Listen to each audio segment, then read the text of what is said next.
जिन्होंने लूटा सरेआम सारे मुल्क को, अपने उन लफंदरों की कोई तलाशी नहीं लेता।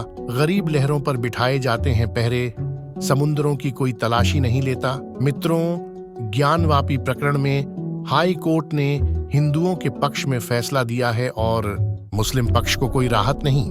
हाई कोर्ट ने कहा, ज्ञानवापी परिसर में पूजा जारी रहेगी। इलाहाबाद उच्च न्यायालय ने ज्ञानवापी मस्जिद समिति को राहत देने से इनकार कर दिया, जिसने वाराणसी में मस्जिद परिसर के दक्षिणी तहखाने में हिंदुओं को पूजा करने की अनुमति देने वाले अदालत के आदेश को चुनौती दी थी।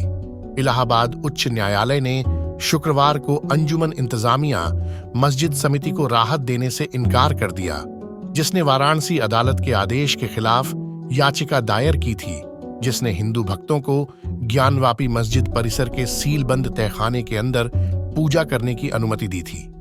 न्यायमूर्ति रोहित रंजन अग्रवाल की एकल पीठ ने महाधिवक्ता को ज्ञानवापी मस्जिद परिसर के भीतर और बाहर कानून व्यवस्था बनाए रखने का आदेश दिया। मामले की अगली सुनवाई 6 फरवरी को होगी।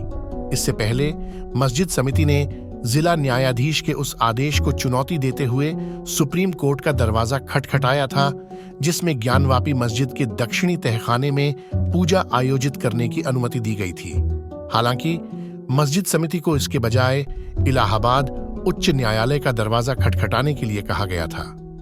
सुनवाई के दौरान मस्जिद कमेटी की ओर से वरिष्ठ वकील एसएफए नकवी और पुनीत गुप्ता ने हाई कोर्ट को बताया कि हिंदू पक्ष उन 4 तहखानों में से एक की मांग कर रहा है, जिसमें व्यास का तहखाना स्थित है और उस तहखाने में पूजा की व्यवस्था की जाती है। मुस्लिम पक्ष ने कहा कि हिंदू पक्ष द्वारा दायर एक आवेदन को 17 जनवरी को अनुमति दी गई थी, जब एक जिला मजिस्ट्रेट को मस्जिद के उस हिस्से के रिसीवर के रूप में नियुक्त किया गया था। हिंदू पक्ष का प्रतिनिधित्व कर रहे वकील विष्णु शंकर जैन ने मस्जिद समिति की याचिका का विरोध किया और कहा कि उसने 17 जनवरी के आदेश को चुनौती नहीं दी है और न ही 31 जनवरी के आदेश को, जिसने ज्ञानवापी मस्जिद के सीलबंद तहखाने में पूजा करने की अनुमति दी थी। कोई भी राहत देने से इनकार करते हुए उच्च न्यायालय ने फैसला सुनाया कि मस्जिद समिति ने 17 जनवरी के आदेश को चुनौती नहीं दी और ज्ञानवापी मस्जिद परिसर के भीतर पूजा की अनुमति देने के जिला अदालत के फैसले को नहीं रोका।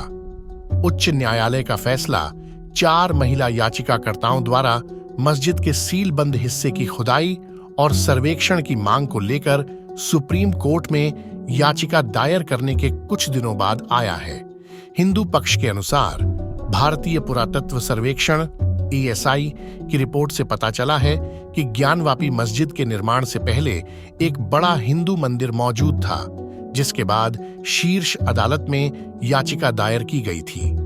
कई हिंदू कार्यकर्ताओं ने चुनौती दी है कि विवादित ज्ञानवापी मस्जिद स्थल पर पहले एक मंदिर मौजूद था और 17वीं शताब्दी में मुगल सम्राट औरंगजेब के आदेश पर इसे ध्वस्त कर दिया गया था। मुस्लिम पक्ष ने इस दावे को खारिज कर दिया था।